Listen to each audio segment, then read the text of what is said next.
Cost identity నేను మార్చలేను, నాకు తెలుసు అది. అంటే ఈ మధ్యన నేను రమేష్ గారికి రాజ్యసభ పెట్టినప్పుడు ఎంతమంది ఎన్ని రకాలుగా దాని మీద అసలు ఒక నెల రోజులు గొడవ జరిగింది, ఇంకా జరుగుతున్నాను నాకు తెలియదు, ఇంకా జరుగుతుండాలి నాకు తెలిసి. నేను ఒక వ్యక్తిని ఎలాగ నేను నిర్ధారిస్తాను, ఎందుకు ఇస్తాను? ఇప్పుడు శివ గారిని గుర్తించినట్టుగానే, మునీర్ని గుర్తించినట్టుగానే రమేష్ గారిని కూడా అలాగే గుర్తిస్తాను నేను. అలా గుర్తించకపోతే తప్పు చేసిన అవుతాను కదా అండి. అంటే నువ్వు కూర్చోబెట్టి ఇప్పుడు నిజంగా మనతో పాటు ఒక 10 మంది ఉండి ఆయనతో సరిసమానంగా కొద్దిమంది ఉండి అలాగే పనిచేసి వాళ్ళెవరూ లేకుండా ఆయన ఒక్కరికి ఇచ్చామంటే అర్థం ఉంది. అందరూ వెళ్ళిపోయిన తర్వాత ఆయనకి ఇస్తే ఇప్పుడు బాధపడే ప్రయోజనం ఏంటి అంటారు. సో ఇది కొన్నిసార్లు నేను మాట్లాడుతాను బలంగా, అంతేగాని దాన్ని కూర్చోబెట్టి మీ పొలిటికల్ గెయిన్స్ కోసం జనసేన అంటూ అది రైట్ కాదు. మెయిన్గా మీకు భవిష్యత్తులో వచ్చేది కూడా చెప్తున్నాను. మొన్న రాజమండ్రిలో మీరు కొంతమంది చూసే ఉండొచ్చు, రాజమండ్రి వచ్చినప్పుడు చాలామంది బీసీ నాయకులు చాలామంది నా దగ్గరికి వచ్చారు. నేను తెలంగాణలో కూడా సామాజిక తెలంగాణ అని మాట్లాడుతూ ఉంటారు. ఎందుకు ఇన్ని బలమైన కులాలుండి ఎందుకు అధికారంలోకి రాలేకపోతున్నాయి అని మాట్లాడుతూ ఉంటే బీసీ నాయకులందరికీ చెప్పాను. దాదాపు 105 కులాల పైన ఉంటాయి బీసీ సామాజిక వర్గాలు అన్నీ కలిపి. ఒక్కొక్క కులంలో కొన్ని ఉపతెగలు ఉంటాయి. కాపుల్లో బలిజ, తెలగ, ఒంటరి ఇలాంటి సమూహాలు. మొన్న మాట్లాడినందు ఏంటి కోపం చెప్పండి వీళ్ళందరికీ.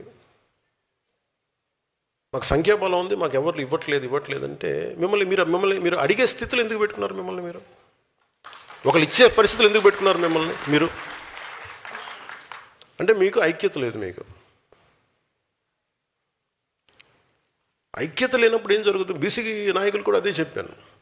నేను ఇవ్వడానికి నేనెవరన్నాను? మా బీసీలని చేయంటే బీసీలని చేయడానికి నేనెవరన్నాను? పవన్ కళ్యాణ్ ఎవడు? పవన్ కళ్యాణ్ దిగొచ్చాడండి. అసలు మీరు ఎవరిని కూడా 50% ఉన్న బీసీ కులాలన్నీ కూడా అసలు మీకు ఎవరైనా ఇవ్వాల్సిన అవసరం ఏముందంట?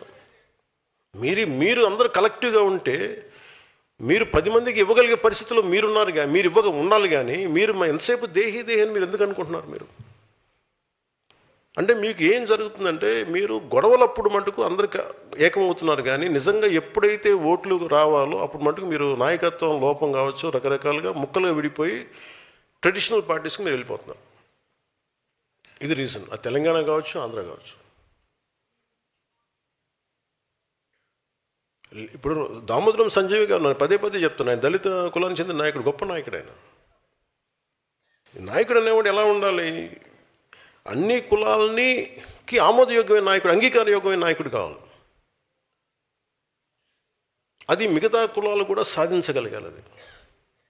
అది కాపుల్లో కావచ్చు, బీసీ కులాల్లో కావచ్చు, యాదవ, గౌడ, సెట్టిబల్జీ కులాల్లో కావచ్చు, ఇచ్చేది అన్ని బీసీ కులాల్లో కావచ్చు, ఎస్టీ కులాల్లో కావచ్చు, దళిత కులాల్లో కావచ్చు.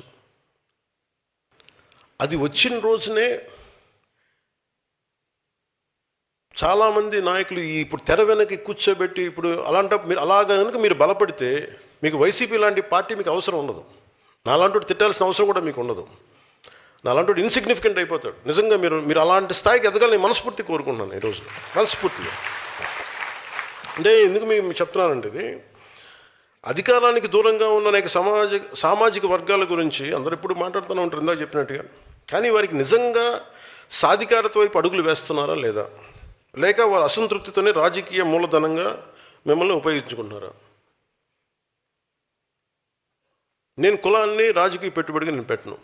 అందుకే నేను ఎప్పుడు కులం అనే మాట్లాడను. కులాన్ని గౌరవిస్తానంటాను. అందుకని కులాల ఐక్యతనే కోరుకుంటాను తప్ప నేను ఎప్పుడు ఏం కోరుకుంటాను? దేశం, నా నేల, సమాజం కోరుకుంటాను. మన దేశంలో బహుజన్ సమాజ్ పార్టీ